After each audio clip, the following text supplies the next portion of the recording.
Lugar maior, no macro, nós não somos os protagonistas mesmo, ninguém é. Saudações mágicas, pessoal! Tudo bem? Eu me chamo Dona Mari, seja muito bem-vindo, muito bem-vinda ao nosso Almanaque da Umbanda. E aqui é o Rodrigo Bento falando, mas antes de tudo, curta, compartilha, se inscreva no canal e vamos lá, nosso assunto de hoje. O nosso assunto de hoje, ele foi inspirado numa letra de uma música que eu gosto muito. Para você que não me conhece, saiba que, apesar de eu ser uma mãe de santo, eu gosto muito de rock and roll, desde garota, desde menina, né? E uma das minhas bandas favoritas é o Pink Floyd. Daí esses dias, eu não entendo, eu não sei nada de inglês, tá, gente? O único idioma que eu sei falar mais ou menos é português. E vou ficar feliz se um dia conseguir falar perfeitamente, né? Então, não estou aí muito interessada em outros idiomas. A questão toda do português é o que a gente fala, né? E olha que nós falamos muito bem. Oh, alright. Mas aí eu fui. Eu estava vendo um podcast e aí o cara do podcast falou uma parte de uma letra de uma música do Pink Floyd que chama Wish You Were. Eu queria que você estivesse aqui, tá? Pronto. Eu não vou colocar aqui a música porque direitos autorais. Porque te arrisca? Não, eu chamaria o Teodoro A para pronunciar o nossa inglês. criança é boa. E aí, uma coisa que me chamou a atenção foi a letra em português, tá? Ele falou assim, ó, o trecho que ele falou que me chamou a atenção é: você trocou um papel secundário na guerra por um papel principal numa prisão. Daí eu disse, nossa, muito Ogum isso, né? Muito pai Ogum isso, não é mesmo? E aí eu peguei e fui ler a letra inteira. E aí eu achei fantástico, tá? Olha só, a letra inteira diz o seguinte: então você acha que consegue distinguir o céu do inferno, a alegria da dor? Você consegue distinguir um campo verde de um trilho de aço frio? Um sorriso de uma máscara? Você acha que consegue distinguir? Será que eles conseguiram fazer você trocar os seus heróis por fantasmas? Cinzas quentes por árvores, ar quente por uma brisa fresca, um bom conforto por mudanças? Será que você trocou um papel de figurante na guerra por um papel principal numa cela? Essa é a parte que eu achei mais importante. Como eu queria que você estivesse aqui. Nós somos apenas duas almas perdidas nadando em um aquário ano após ano, correndo sobre o mesmo velho chão. E o que nós descobrimos? Os mesmos velhos medos. E queria que você estivesse aqui, né? Composição Roger Waters, David Gilmour, fantástico. Para quem gosta de rock, entende o que eu estou falando. Então, assim, eu acho que espiritualmente a gente pode refletir muitas coisas a partir desse texto, né, Bem? Sim, e daí as pessoas podem, né, ouvir a música e perguntar quem é essa outra pessoa? Quem é essa pessoa que tanto ele fala que gostaria que estivesse aqui? Agora mesmo eu estava vendo um podcast, Alma Talks, de professora Lucilena Galvão, que estava entrevistando uma atriz eu não sei o nome da atriz, perdão, que faz uma peça, representa a Helena Blavatsky, né?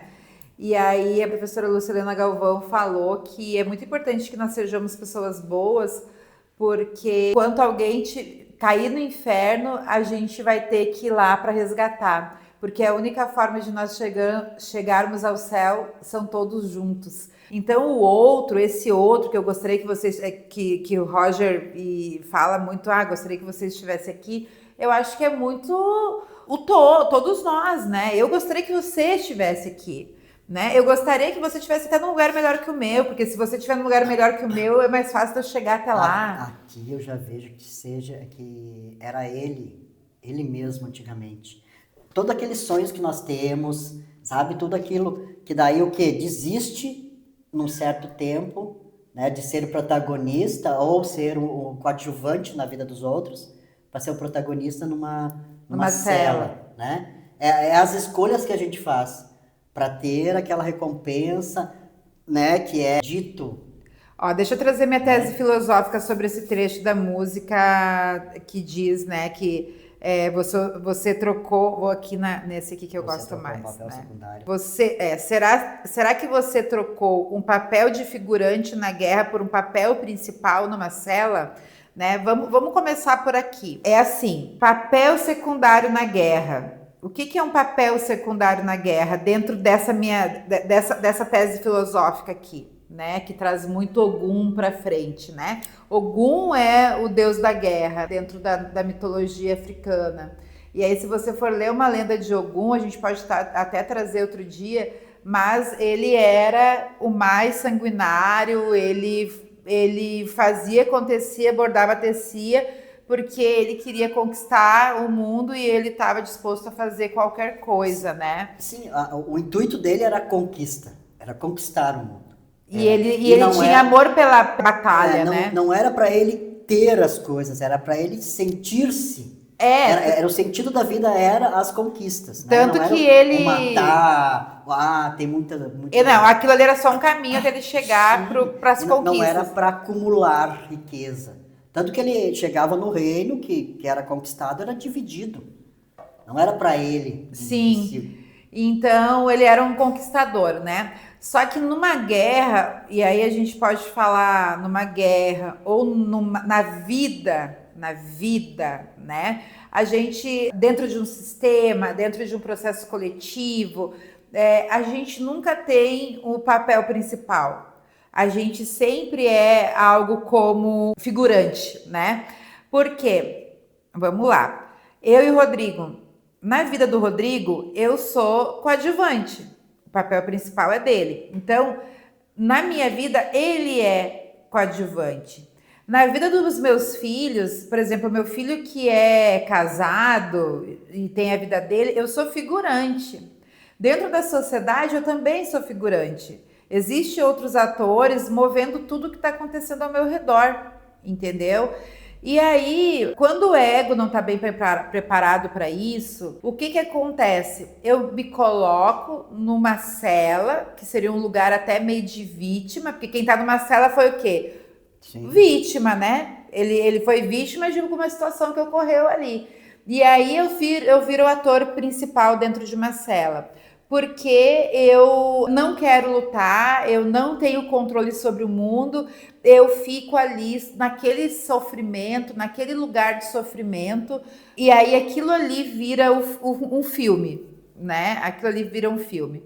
E aí a gente abre mão só porque num lugar maior, num macro, nós não somos os protagonistas mesmo, ninguém é, né? Nós somos coadjuvantes, nós somos atores secundários, porque tem muitas outras forças movendo os fatos, os acontecimentos, os resultados, né? Então, por exemplo, eu tenho minhas metas, eu tenho meus sonhos, eu tenho os resultados que eu quero atingir.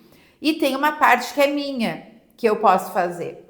Mas é só metade do rolê. A outra metade depende da espiritualidade, que vê muito mais do que eu. Outra parte fica para as circunstâncias que me circundam e eu não vou ter controle sobre o resultado. Eu tenho controle somente sobre aquilo que eu posso fazer para chegar até onde eu quero.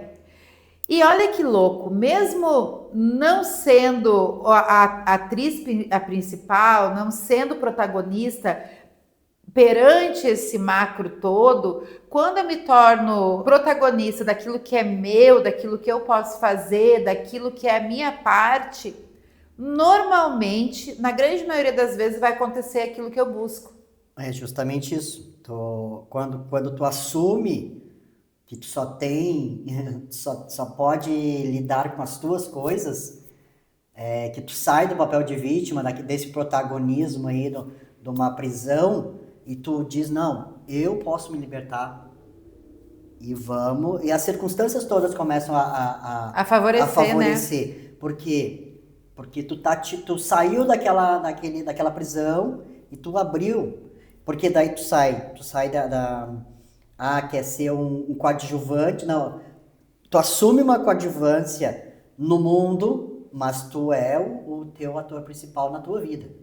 Quando tu assume o papel principal da tua vida, ó, essa aqui é a minha vida. Eu vou escrever a minha vida. E o que eu tenho que fazer? Fazer isso, isso, isso. E tudo ao redor vai se configurando. É que nem quando tu vai escrever uma história, tá aqui dentro o título. O que mais vai acontecer nessa história? Isso, isso, isso, isso. Quando tu é o coadjuvante na cela, aí tu fica na vítima. Quando tu é o protagonista na cela. Isso, protagonista na cela, tu tá ali na vítima. Eu tô aqui porque ninguém faz por mim. Daí tu põe a responsabilidade em cima dos outros. Tu é o protagonista de um sofrimento. De uma dor. E daí tu fica naquela dor, tu vai ficar ali, mas eu não consigo porque fulano não me deixa, o governo nisso, ele não quer voltar para mim. A minha mãe não me ama, nunca me aceitou, e todo o protagonismo num filme de terror. Socorro, né? E aí, sabe por que isso acontece, né? Aí é o que ele fala muito na letra, né? Será que você acha que consegue distinguir, né, o céu do inferno, a alegria da dor? Você consegue distinguir um campo verde de um trilho de aço frio, um sorriso de uma máscara? Ou será que eles conseguiram fazer você trocar os seus heróis por fantasmas, né? Eles quem? Esse próprio sistema que onde a gente é coadjuvante. Você que fica aí na rede social, você tem pessoas dizendo para você, ganhe dinheiro fácil, jogue no tigrinho. Você só vai ter uma vida boa se você tiver R$1 milhão. Se você tiver essa roupa, esse tênis, isso e aquilo. E aí você mesmo está escolhendo o que você quer. A gente tem falado muito sobre isso, né? Sobre as escolhas que a gente faz e sobre as escolhas que a gente não faz só para contrariar quem diz o que é certo e o que é errado, né? Sim. E aí a gente começa a olhar será que está me faltando consciência nessa escolha? Ou será que eu estou escolhendo porque alguém me convenceu? Ou esse pessoal do Instagram, ou a minha mãe e meu pai lá no passado, ou a minha mãe de santo, ou o meu ranço pelos meus irmãos de santo dentro de um terreiro, porque isso aí também faz a gente mudar uma visão boa para uma visão ruim. A questão toda é quando o ego, né? O ego tem que existir, só que ele não pode assumir o protagonismo. Quando você assume, não, vamos pensar, né? Vamos ver o que está acontecendo afinal aqui. Aí é a tua consciência que está tomando o protagonismo. Porque essa prisão aí de ser o protagonista da prisão é porque é quando a gente deixa que as circunstâncias nos achate. Eu preciso disso para ser feliz. Eu preciso de um amor para me sentir amado.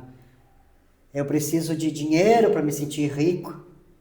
Tu tem que ser para ter. Eu preciso de alguém para ser amado. Não, você precisa se sentir amada para ter alguém. Precisa sentir-se próspero e rico para ter as coisas, porque atrai. Daí a consciência que está tomando protagonismo nesse mundo de ilusão, né? E assume, vai ser mais uma coadjuvante. Mas no teu centro, tu é o protagonista. Isso, e é esse equilíbrio que a gente tem que encontrar. O entendimento de que tá tudo bem eu não ter o controle de tudo e aí ser um coadjuvante dentro de um lugar onde eu não controlo nada, e esse era o combinado, a gente não ia ter controle mesmo. E tá tudo bem, porque aqui dentro eu consigo ser rainha, ser rei. E aí esse protagonismo interior, ele só vem a partir de a expansão dessa consciência e abrir mão de querer o controle de tudo, entender que não é tudo sobre nós. Esses dias eu estava atendendo uma amiga que ela terminou o relacionamento, aí o rapaz, e ela disse que levou 1 ano para terminar o relacionamento, ela já não gostava dele, terminou o relacionamento, aí ele ficou 2 meses correndo atrás dela, aí ela não quis, porque ela não queria ele, mas que agora ela estava com dúvida se ela fez a coisa certa, porque quando ele começou a namorar outra mulher, ela se sentiu arrasada. Aí eu digo, meu Deus, como assim ele foi viver a vida dele? Como assim ele vai ser feliz sem você, né? Mas será que ele tá fazendo isso para me chamar atenção? Será que ele tá fazendo isso para... Daí eu digo, olha só, não é tudo sobre você, sabe? Não sei se exatamente foi essas perguntas que ela fez, tá? Mas assim, não era tipo, ela trouxe como se fosse assim, Sim. será que eu fiz a coisa certa? Será que é a vida querendo me mostrar que eu não deveria ter terminado com ele, né? Era algo assim mais profundo, né? Será que só agora que eu vi ele com outro eu percebi que realmente eu amava ele? Daí o tarô disse, não. Agora nesse momento é o ego sim ferido que enquanto agora eu tinha ele, não queria, mas agora que ele não me quer, eu quero. É aquela criança... Aí ela tava numa prisão, num Sim. relacionamento, entendeu? E aí quando ela sai desse aprisionamento, onde ela era vítima de um relacionamento onde ela não era mais feliz, e ela deixa de ser a vítima protagonista dessa prisão, ela se vê como coadjuvante da vida dele, nem coadjuvante, né? Se vê como figurante, né? Ai, uma ex, né? Uma ex é uma coisa super figurante, né? Daí ela, meu Deus, será que eu tinha que ter saído dessa prisão? Não tem mais controle. Entendeu? E aí o tarô disse, não, você fez a coisa certa, você terminou com ele porque era o certo. E aí ela... Aí, tipo...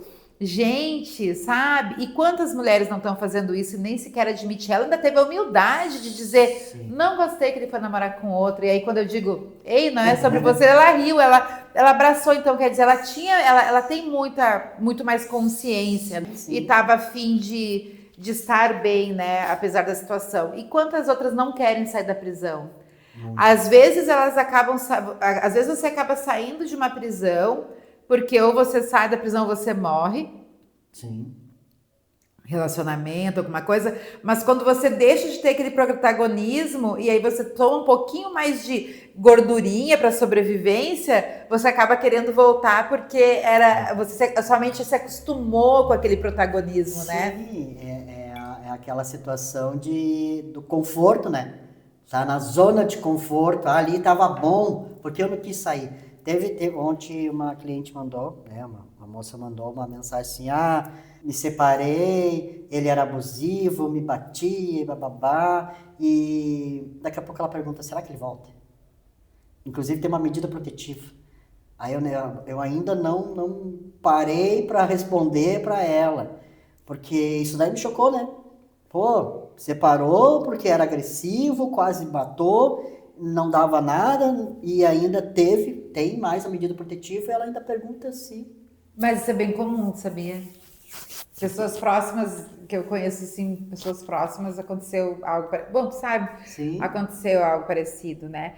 E aí é muito louco, né? Porque ninguém tem controle, entenda. Quando você tá no fluxo da vida, você tá fluindo com a vida, você tem entendimento que você não está no controle. Deus está no controle, a vida está no controle, tudo que está ao seu redor influencia nas questões e você não tem o protagonismo a não ser naquilo que faz parte de você, naquilo que você pode controlar. Eu sou mãe de santo, tá? Eu tenho uma corrente aqui na minha casa. Eu não tenho controle sobre tudo. Eu só tenho controle sobre fazer as seguranças do templo, fazer as oferendas que precisam ser feitas, fazer as firmezas que precisam ser feitas, manter o meu corpo limpo para iniciar uma sessão e estar presente. Ponto. Eu não tenho controle sobre como o filho de santo chega. Eu não tenho controle sobre o que vai acontecer na sessão. Eu não tenho controle sobre nada. Nada, nada, nada. E tá tudo bem. Tá dentro do contrato, é o combinado, né? Sim. E quando tu aceita e vive apenas, né? Não tenta controlar, as coisas fluem, as coisas acontecem, né? Olha que interessante, né, que diz aqui no nosso roteiro, né, que a Moara fez para nós, né? Existem pessoas que ficam tão acostumadas ao sofrimento que começam a chamar o sofrimento de identidade. Quem eu sou sem esse sofrimento? Né? Assim como o Ogum, o orixá Ogum, em algum momento, lá no final da vida dele, ele disse assim, quem eu sou sem a guerra? Quem eu sou sem a violência? Quem sou eu, né?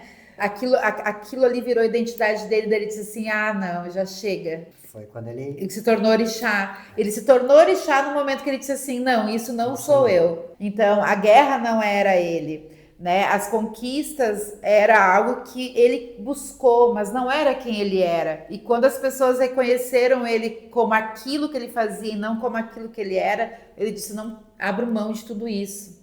Né? Tá na hora de eu deixar esse mundo, né? E aí é quando ele se torna orixá. Então, as pessoas deixam de estar tristes para serem a tristeza, em vez de viverem o problema, ela se define, a vida dela é definida pelos problemas que ela tem que resolver, né?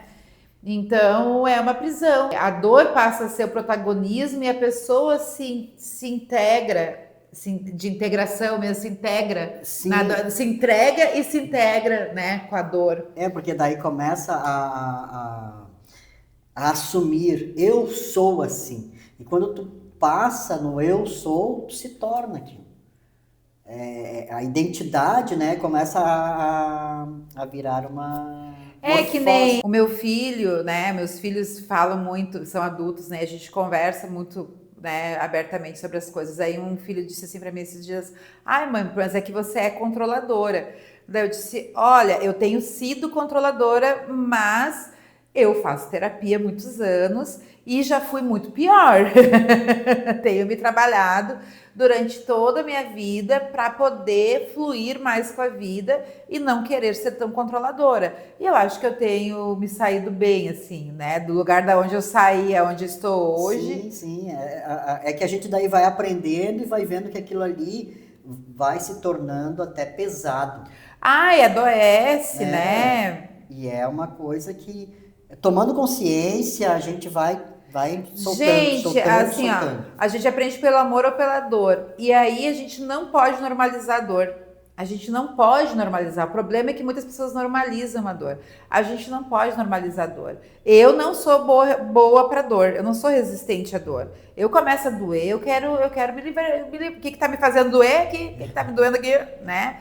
E aí, quando a gente traz para o contexto da Umbanda, tu te tornar o sofrimento, tu te tornar o teu protagonismo vir através da dor, isso é muito perigoso. Sim, porque daí tu baixa a tua vibração. E daí o que acontece? Obsessão espiritual. Obsessão, né? Começa, mas daí eu sou assim. Não, você baixou a tua vibração e está vivendo isso. Mas agora quando tu assume, eu sou assim, tu dá força para a obsessão. E a obsessão não só espiritual, tá? A obsessão emocional, a obsessão kármica, que é a obsessão emocional, que é eu amo ele assim e não enxergo que eu estou sendo obsessivo. Isso é amor? Não, isso é obsessão. Eu amo ele, eu quero que ele volte, eu quero que ele coma na minha mão, que ele rasteja nos pés. Não, isso daí não é amor. Não é e nunca foi amor. E é uma obsessão de você querer que a outra pessoa se humilhe. Só que daí, assim, por mais que tudo comece no campo emocional e no campo mental, vai atrair espíritos obsessores, sim. E assim, você que tá vendo isso aqui, você é médium. Pode não ser um médium incorporativo, pode não ser um médium ostensivo, mas você tem um campo, o seu campo espiritual interage com outros campos espirituais. Sim. Então você vai começar tudo na vida dá errado, tudo na sua vida dá problema, você só atrai gente ruim para perto de você, porque você está cercada de maus espíritos, nem seu anjo de guarda vai conseguir fazer muita coisa por você, porque você está dominada pela sua dor. Sabe? Então, essa repetição energética da dor, do protagonismo da dor vira um padrão do qual fica cada vez mais difícil você sair. E isso é extremamente perigoso. Sim, vira um círculo, né? Eu tô doente, né? Eu tô sentindo dor por causa disso. Eu estou assim por causa da dor. E nunca sai. E aí, se a dor acabar, eu fico bem. Não, mas não. Você que precisa fazer a dor acabar. Sim. E aí, quando você se torna protagonista na dor, aí você consegue aquilo que você tanto queria, que é só você conseguir atuar para sair daquilo ali. A chave da prisão está na sua mão e você que tem que botar na maçaneta e girar para sair, né? E aí você precisa sim invocar a energia de Ogum para você conseguir coragem, para você conseguir sair da zona de conforto, para você usar as ferramentas que tem ao seu alcance, daí que são pessoas que vão surgir na sua vida, a sua própria sabedoria, a sua própria experiência, seus próprios talentos, ter a coragem para continuar andando. Isso é muito importante porque o Ogum, ele faz você virar protagonista do seu universo. Essa coragem de lutar essas guerras, de conquistar a tua essência, é o principal poder, né? E Ogum ensina você a ser o protagonista de si mesmo. Vencer a tua guerra, não a guerra que está aí. Coadjuvante na guerra dos outros e protagonista na sua vida, na sua paz. Exatamente. E isso muda tudo, porque a gente nunca vai poder controlar o mercado, a política, a economia, a reação das pessoas, os traumas dos outros, mas eu posso escolher como eu vou reagir a isso, como eu vou atravessar tudo isso, como eu vou me posicionar espiritualmente. E pode ser que muitas vezes eu não vá concordar, eu não vá apoiar, eu vou ter uma ação um pouco mais severa. Mas com certeza, dentro desse processo, eu vou estar sendo fiel a mim mesmo e vou estar escolhendo sair melhor dessa guerra, dessa batalha, do que quando eu entrei. Sim, isso é aí que nasce a verdadeira força, tá?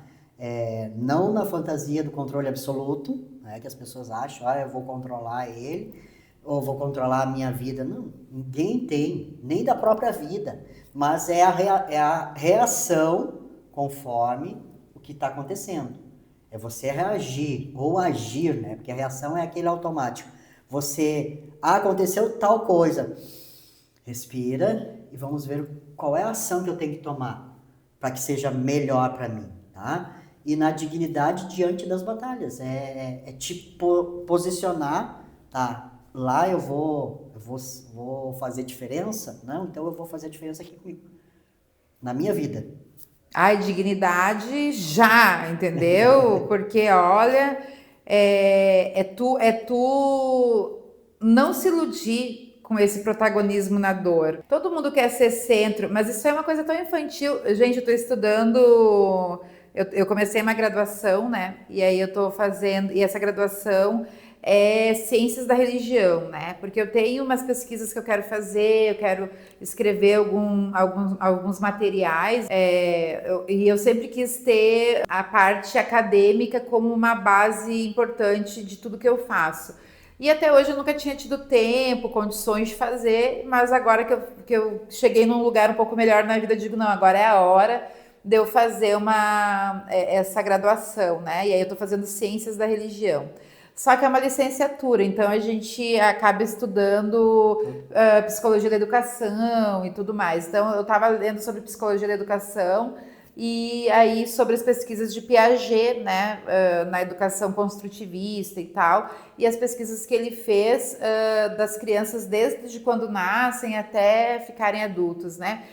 E aí Freud também explica, e aí a gente vai estudar a psicologia, vai ter todos esses dados, que essa coisa narcísica do eu sou o centro do universo é de uma consciência extremamente infantil, que todos nós estamos lutando para sair desde então, sabe? Tipo, quando eu nasci, eu achava que a minha mãe era um pedaço de mim, que eu e a minha mãe era uma coisa só. E aí chega um momento, eu tava lendo nos estudos que, tipo assim, a criança na primeira fase do desenvolvimento dela até os 2 anos, ela não entende que tem essa xícara aqui, daí eu tiro da cena, tá? Para criança de 2 anos, quando sai da cena, para ela aquilo ali deixou de existir. Sim. E aí, por exemplo, pensa o que é um trauma no inconsciente de todos nós, a nossa mãe saindo da cena. E aí a nossa mãe sendo um pedaço de nós. E aí eu disse, meu Deus, aquilo que me alimenta, que me conforta, que me limpa, que saiu da cena, não existe mais. E às vezes ela só foi no banheiro fazer um xixi e você pegou um trauma enorme, né? Só depois dos 2 anos é que a gente consegue entender que talvez isso aqui saiu da cena, mas continua existindo. né? Então, só que tem muita gente que ficou, e tem uma parte de nós que ficou nesse lugar. E a nossa missão é entender que apesar da gente se sentir assim, né, meio narcísico ainda e achar que tudo gira em torno de nós e que se alguma coisa que para nós é importante sai da cena é um risco para a vida, né? Tá tudo bem, apesar de eu me sentir assim, tá tudo bem, não é assim. Aquilo eu continuo segura, é seguro viver, tá tudo certo, eu vou conseguir buscar outro recurso para ficar bem, para ficar feliz, porque Deus está comigo, Deus está no comando, sabe? Então, por mais que eu queira ser o centro, você queira ser o centro, ser especial, ser escolhido, ser prioridade absoluta, a vida não funciona assim. Eu não posso ser prioridade absoluta para o Rodrigo. O Rodrigo tem que ser prioridade absoluta para o Rodrigo. E o Rodrigo está aprendendo isso, porque ele acha que eu sou prioridade absoluta dele. As pessoas, né, têm essa de, eu sou o centro e você tem que vir aqui girar em torno de mim. Não. Tem pessoas que acham que tudo gira em torno dela. Você é o seu centro e se quiser girar, gire você no seu centro. Vai ficar tonto? Né? Mas, no início sim, mas você acostuma. Mas depois tu entra numa consciência assim, eu tenho que fazer por mim. Ela tem que fazer por ela. E nós nos encontrar no meio, para fazermos por todos. Me agoniando, viu? A pessoa aqui, já tá terminando o vídeo, mas ela vai arrumar aqui agora. Claro, vocês merecem, você também, amor, e eu também, amor. E eu também, é porque a pessoa tem toque. E assim, quando a gente entende que eu sou prioridade, quando eu entendi que eu era prioridade, e isso foi antes de eu conhecer o Rodrigo, tá? Isso mudou minha história de amor. Eu me tornei o centro, o outro não era mais o centro da minha vida, e nem eu esperava ser o centro da vida dele. E aí, quando eu conheci o Rodrigo, eu já era uma mulher livre. E aí a gente pôde construir uma relação onde eu não me sentia mais oprimida, né? E podia ser quem eu sou. E isso só foi possível porque eu me permiti fazer isso. Eu me permiti ser eu mesma, eu me permiti ser o centro para mim e não ser o centro para ele, né? Isso é doloroso? É um pouquinho doloroso, mas a gente vai aprendendo no processo, vai aprendendo no caminho, né? Tá tudo bem eu ser coadjuvante na vida do Rodrigo. Eu quero que ele seja o protagonista da vida dele, que ele seja feliz e pleno, né? E isso humaniza o amor, né? Isso não diminui meu valor perante o Rodrigo, isso não diminui o valor do Rodrigo perante a minha vida. Isso nos humaniza e faz a nossa parceria ser maravilhosa, ser muito, muito mais importante. Claro que a gente tem um papel de regulação na vida do outro e a gente se afeta, né? Que nem, ele tá meio estressadinho, eu já começo olha só, vamos melhorar isso aí? Sim, mas isso cada um tem que resolver por si só, tá? Porque tem que regular. Eu também estou trabalhando muito quando ela não tá bem, eu tenho que ficar bem para que puxe ela, né? Porque se os dois caem, o mundo acaba. Porque tu tem que ser forte no teu mundo e fazer, né, com que a outra pessoa também se sinta forte no mundo dela. E isso é o equilíbrio. E isso é maturidade, gente. Vamos sair da infância? Gente, pensa, 2 aninhos. Você tem 2 aninhos? Eu não tenho mais 2 aninhos. Vamos sair da primeira infância, gente. Vamos virar adultinho. Sabe, você que tá me vendo provavelmente tem 30 e poucos anos, vamos virar adultinho. Você não é o centro da sua corrente de Umbanda, nem se você é a mãe de santo, você não é o centro, você não é dona de ninguém, sabe? O dono de tudo isso tá aqui, e nem quem controla de verdade tudo que tá aqui tá interessado em controlar tudo que acontece aqui. Eles deixam as coisas acontecerem para o nosso bem, para o nosso desenvolvimento, sabe? Sim, porque se Deus quiser, Deus quer todo o tempo. Tá? Ele não vai dizer, não, tu não, nem tu, não. Ele quer que tu aconteça, que tu vive, porque ele está vivendo através de você. Ele é o todo, ele está em tudo, é onipotente, onipresente, onisciente, sim. Porque se ele não fosse, ele estaria controlando. Não, Tu dessa vez não vai, só na outra vez. Né? E aí, assim, ó, vamos assumir o protagonismo da nossa própria consciência, da nossa expansão de consciência, da nossa maturidade, da nossa entrega para o todo, para Deus, porque eu não estou no controle, eu sou coadjuvante de um plano muito maior. Eu sou uma poeira estelar, por que eu acho que eu tenho que ter controle sobre alguma coisa? Eu vou confiar nas forças que me trouxeram até aqui, sabe? E isso muda completamente a energia da vida. Em vez de eu ficar falando por que isso aconteceu comigo, eu começo a me perguntar quem eu escolho ser diante disso. Quando eu estava numa cama de hospital, eu pensava nisso o tempo inteiro. Eu dizia para todo mundo, antes de ir para o hospital, eu dizia, isso não vai me matar, então eu vou sair daqui maior do que eu cheguei. E tamo aí, né? Voltei a pecar, tá, gente? Não vou mentir, porque aqui eu não minto.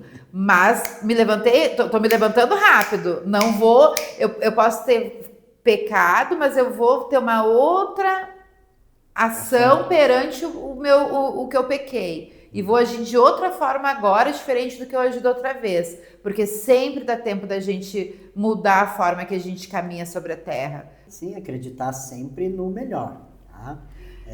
A questão né, vamos ser claro, né, no pecado, que a Mari teve a questão da coluna, da hérnia, fez a cirurgia, né, e como o próprio Jesus dizia, né, você recebeu a cura, não volte a pecar, ou seja, trazer de volta, né? Não repita o erro que te trouxe até essa dor, né? E vindo, porque já havia na própria no própria circunstância, já tinha outras hérnias ali, né? Não, mas foi a mesma hérnia. Ela tá ali. Mas agora ela está trabalhando, o corpo tá voltando a fortalecer para que a partir dessa hérnia aí não haja novamente a necessidade de e quando eu falo em voltei a pecar, é que eu repeti padrões que fizeram a minha hérnia. Eu abusei do meu corpo, né? Como da primeira vez que fez a hérnia extrusar e causar todo o processo que me levou até a cirurgia. Né, tem a ver com sobrecarregar de ações físicas, se sobrecarregar em comportamento exagerado, tóxico, abusivo, consigo mesmo, com o corpo e tal. E aí eu tive uma atitude que eu não soube dizer não, e aí sobrecarregou meu corpo e fez com que a mesma hérnia voltasse a comprimir ali uma parte do meu sistema nervoso. Mas ainda está bem inicial, então dá tempo de reverter. Da primeira vez, eu não quis nem olhar para o que tinha, e aí quando eu olhei, eu não tinha mais tempo para reverter. E dessa vez eu quis olhar, eu tomei a iniciativa de ir lá e ver o que estava acontecendo. E aí eu, junto com toda a equipe que me cuida, né, fez uma estratégia para que a gente possa ir adiante sem precisar de cirurgia. Então eu repeti um padrão, mas imediatamente eu vi a consequência, vi os sinais e me reorganizei aqui no processo. Então, isso é o que Ogum faz perante uma situação, né? Por exemplo, essa é uma guerra que eu tenho comigo. E que eu sou protagonista, mas ao mesmo tempo eu sou coadjuvante, porque acontece coisas ao meu redor que eu não controlo, só que eu controlo como eu vou agir perante as coisas que acontecem ao meu redor. E aí eu agi de forma errada novamente. Só que daí o que acontece? Eu olho estrategicamente para aquele campo, como algum faria, e faço uma nova estratégia para que eu tenha um resultado diferente. Então, isso é tu aceitar que tu é coadjuvante, que as tuas ações é a única forma de tu ser protagonista. Sim. E aí tu com outras pessoas que daí são coadjuvantes da tua história, mas que são protagonistas na história dele, a gente vai fazer todo um processo para que o progresso chegue na vida, sabe? Deu para entender, gente? Depois vocês deixam no comentário assim, entendi sim ou não entendi não. A espiritualidade ela existe justamente para lembrar você que pode caminhar, mesmo ferido, mesmo cansado, mesmo sem controlar tudo, continua. É sobre isso, né? Então, a liberdade espiritual que a gente busca não é controlar o mundo, mas é não deixar nenhuma dor nos aprisionar. E Ogum não promete ausência da batalha, tá? Que todo momento nós temos uma batalha interna ou, né, tudo que tem dentro, é uma coisa que eu sempre digo para os guri, que se tu tá vivendo, tu tá sentindo uma guerra, é porque tu tá com uma guerra interna. Enquanto tu não resolver a tua guerra interna, o externo vai espelhar. Então, foca em você. Seja o protagonista da tua vida. Viva as tuas guerras internas. Mas não se torne cativo delas, né? Sim, não se torne o prisioneiro delas. Que é você, isso aqui eu tenho que fazer. O que eu vou fazer sobre isso? E é você que tem que fazer. Eu acho que o recado foi dado, né? Sim. E você que ouviu, né, toda essa nossa conversa, deixe nos comentários foi o que você achou. Foi um chá filosófico com o Pai Ogum. Deixe nos comentários, curta esse vídeo, compartilha com quem gosta assim dessa filosofia, né, de trazer as suas experiências e não se esqueça, terças e sábados ao meio-dia aqui conosco. Tchau, tchau.